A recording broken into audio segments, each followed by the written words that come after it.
আজ আমরা আলোচনা করব সহিহ বুখারীর একটি গুরুত্বপূর্ণ ঘটনা, এক ইহুদি নারী ও রাসূল সাল্লাল্লাহুকে কেন্দ্র করে। ইতিহাসের এই মুহূর্তকে শুধু বিচার ব্যবস্থা নয়, মানুষের মনস্তত্ত্ব, বিদ্বেষ এবং ন্যায়ের প্রতি কঠোর অবস্থানের একটি উজ্জ্বল উদাহরণ।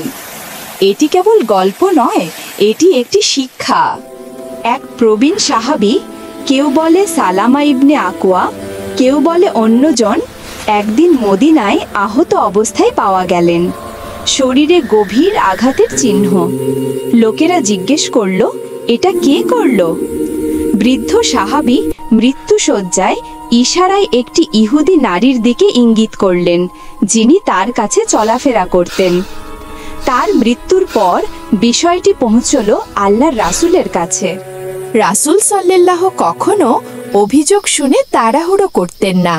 তিনি আদেশ দিলেন, তাকে নিয়ে আসো। ইহুদি নারীকে আনা হলো, সাক্ষীদের জিজ্ঞেস করা হলো, ঘটনাস্থল পরীক্ষা করা হলো।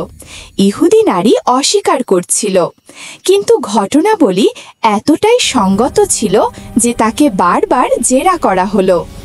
শেষে জিজ্ঞাসাবাদে তিনি স্বীকার করলেন, তিনি বৃদ্ধ সাহাবীর সঙ্গে ব্যক্তিগত বিরোধের কারণে বিষ প্রয়োগ করেছিলেন অথবা আঘাত করেছিলেন।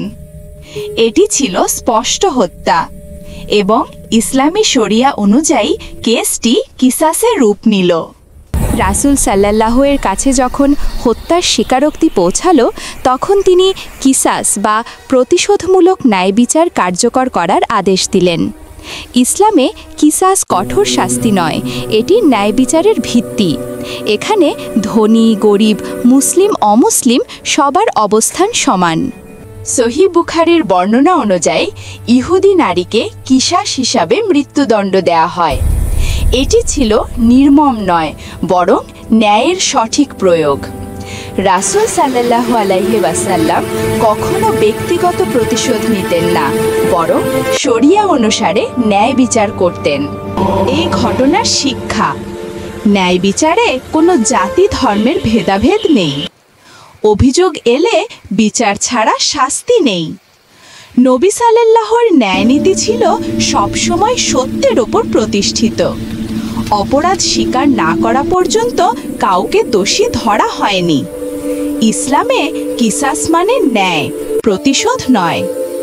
সহিহ বুখারীর এই ঘটনা আমাদের শিক্ষা দেয়, একটি সমাজ তখনই নয়বান হয় যখন সেখানে বিচার প্রক্রিয়া সবার জন্য সমান।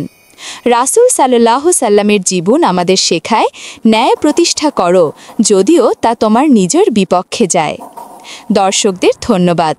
ইসলামী ইতিহাসের আরও সত্য ঘটনা জানতে আমাদের চ্যানেলটি সাবস্ক্রাইব করুন।